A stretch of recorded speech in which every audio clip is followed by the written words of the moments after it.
Assalamualaikum warahmatullahi wabarakatuh. Untuk teman-teman yang sebentar lagi akan ada TUTBK, ini kita akan coba bahas satu persatu mengenai UTBK TKA Soshum untuk prediksi tahun 2020. Ini sudah dihimpun dari beberapa sumber ya yang ada. Mungkin langsung saja nomor 1. Leluhur orang Indonesia yang pertama dapat dipandang dari masyarakat. Kalau leluhur dari teori Exodus ya, itu dari pergerakan lempeng hingga persebaran umat manusia. Nah, kita harus paham dulu itu dari jalurnya lewat mana. Tetapi kalau di Indonesia itu ada 2 jalur, Melayu Proto dan Melayu Teutro. Tetapi yang pertama dapat dipandang dari masyarakat mana? Yang terdekat di Indonesia itu nomor 1 jawabannya E, Austro-Melanesia. Kenapa? Kalau dianalisa dari teori pergerakan lempeng yang mengakibatkan terciptanya jalur Exodus atau persebaran umat manusia, tanah yang paling tua itu ada di Papua, ya, karena kandungan mineralnya juga banyak, kandungan emasnya, kandungan tembaga dan lain-lain juga banyak ditemukan di Papua. Nah itu, dan kemudian Austro-Melanesia ini terhampar dan sebagian besar berada di dangkalan Sahul ya, Indonesia Timur. Nah ini Austro-Melanesia itu adalah leluhur orang Indonesia yang pertama dapat dipandang. Dipandang itu maksudnya apa? Dipandang itu maksudnya bukan untuk rasis atau bagaimana, tapi dipandang yang punya corak warna yang khas gitu loh. Kalau Indonesia bagian barat itu sebagian besar, kalau kita analisanya itu lewat jalur barat ya, lewat jalur barat, tapi sudah ada campuran antara Mongoloid dan Asia gitu loh. Yang dipandang itu juga bisa jadi segi warna, dari segi tuannya juga bisa. Nomor 1 jawaban yang relevan itu adalah E, Austro-Melanesia. Oke, nomor 2, rumah iglo di Eskimo merupakan fenomena khas daerah tersebut. Pernyataan tersebut termasuk konsep dasar geografi. Nah, di sini kata kuncinya adalah tentang sebab akibat.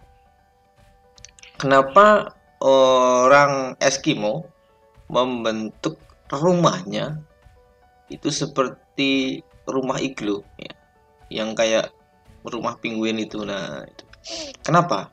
Pasti ada sebab akibatnya. Jika berbicara sebab akibat, berarti ini adalah kemampuan adaptif manusia untuk menyesuaikan di tempat tinggalnya untuk tetap bertahan hidup. Jawaban yang relevan adalah B, keterkaitan keruangan. Oke, jelas ya? Oke, nomor 3, danau yang terbentuk oleh erosi es atau gletser. Nah, danau yang terbentuk oleh erosi es atau gletser ini sudah pasti danau glasial, karena yang lain itu danau-danau secara umumnya. Tapi kalau ini ada erosi es atau gletser itu sudah pasti glasial, tidak ada yang lain ya. Nomor 4, berikut ini adalah komponen-komponen sosial yang ada di desa. Komponen sosial berarti ada unsur manusianya. Komponen sosial: A, manusia, B, lokasi desa, C, luas desa, D, keadaan tanah, E, aparatur negara. Nomor 4, jawaban yang tepat adalah manusia, sosial ya. Manusia juga punya homo homini lupus ya, zon politikon, artinya tidak bisa hidup tanpa bantuan orang lain, makanya disebut sebagai makhluk sosial, manusia. Oke, untuk yang lain ini sepertinya ini ya, fisik ya, komponen-komponen fisik, lokasi, kemudian luas, keadaan tanah, itu aspek fisik dalam geografi. Kelas 10, ingat-ingat materinya, kelas 10. Kalau aparatur desa itu sudah, iya memang manusia, tetapi di sini adalah komponen sosialnya. Nah, aparatur desa itu masuk ke ini, ke pengambil kebijakan, stakeholder gitu. Sudah langsung ke tahapan government atau pemerintahan. Pemerintahan itu bukan komponen sosial. Kalau dalam konteks pembahasan nomor 4 ini ya, yang paling tepat adalah A tadi, manusia. Nomor 5, pada umumnya pengolahan tanah di daerah tegalan dengan crop rotation tujuannya adalah, nah, crop rotation, crop kemudian rotasi.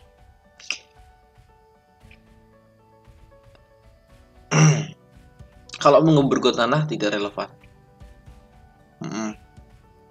karena jenis tanahnya tegalan. Tegalan dengan crop rotation bukan seperti itu. Meningkatkan kesuburan tanah tidak. Kalau meningkatkan kesuburan tanah bisa dipupuk, bisa dilakukan dengan cara vegetasi gitu loh. Kemudian menghambat gulma juga tidak relevan. Menambah kesuburan tanah apalagi. Yang tepat nomor 5 adalah A, mempertahankan kesuburan tanah.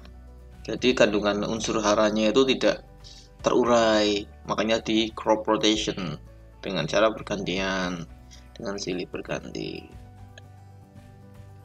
Nomor 6, manfaat data komposisi penduduk menurut tingkat pendidikan adalah untuk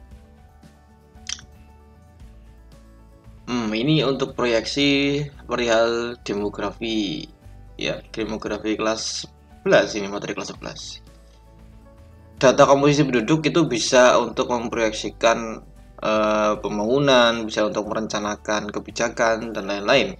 Juga dari segi demografinya kemudian digambar menggunakan model-model skema demografinya, dengan ada yang berpola segitiga, ada yang berpola batu nisan dan lain-lain. Manfaatnya nomor 6 itu yang paling relevan adalah jawabannya di perhitungan potensi tenaga terdidik. Ini untuk pemetaan sumber daya manusia. Nah, kemudian nomor 7, wilayah pantai barat Sumatera sudah beberapa kali diguncang gempa tektonik, dan dilihat dari struktur geologinya, wilayah tersebut berada di zona tumbukan lempeng. Prinsip geograf yang digunakan untuk mengkaji fenomena tersebut adalah, ingat-ingat, prinsip geografi ada berapa? Ada 4 ya. Nomor 7, prinsip yang paling relevan ini adalah adanya keterkaitan ya. Pantai wilayah barat Sumatera sudah beberapa kali diguncang gempa tektonik. Nah, berarti kan sudah pernah terjadi. Dan dilihat dari struktur geologinya, wilayah tersebut berada di zona tumbukan lempeng. Nah, karena ada di zona tumbukan lempeng, makanya pantai barat Sumatera sering terjadi gempa tektonik. Ya enggak, ini kan sebab akibat, ada hubungannya gitu. Kalau dalam prinsip geografi, itu fenomenanya dikaji paling tepat pakai prinsip interrelasi. Karena ini bukan berupa penjelasan ya, kenapa terjadi, tapi ini adalah sebuah analisa yang menekankan pada interrelasi gitu loh. Oke, kalau tersebar enggak tersebar, ini hanya di wilayah pantai barat. Distribusi juga tidak sama dengan persebaran. Deskripsi, kalau ini enggak lengkap deskripsinya. Kronologi, perurutan, ini tidak ada keterangan waktunya. Nomor 7, interrelasi. Prinsip interrelasi.